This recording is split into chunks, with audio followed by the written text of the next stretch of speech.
বুকটা ছিঁড়ে যায়, কলজটা ছিঁড়ে যায়, জানা মাঝে বসে চোখের পানি নেই। আপনি কোথা থেকে আসছেন? আমাদের তো কিছু হয় না, তারপরেও কেন এই কষ্ট?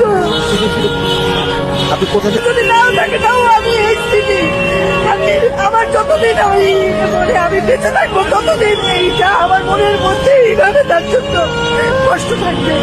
এটা বললাম না, আমার সন্তান যেভাবে, আমার মা যেইভাবে মারা গেছে, তার জন্য যেরকম আমরা কষ্ট পেয়েছি, আমি এইভাবেই আমার এই কষ্ট। তাকে তো শুধু ছবিতেই দেখেছি। এই পানি তো আর কম, এই চোখের পানি কিভাবে বন্ধ করবেন? আপনি কোথা থেকে আসছেন? আমরা বাসায় ঘুমাইতে পারি না, খাইতে পারি না, আমাদের একবেলা এই যে না খাইয়ে বেরোয় গেছি।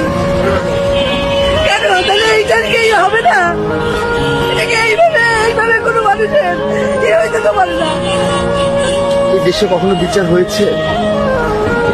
এই দেশে কখনো বিচার হয়েছে? আমি একজন আইনজীবী, আমার যদি কিছু বলার থাকে, আমার যদি কিছু করার থাকে, আমি সেই জন্য এখানে আসছি।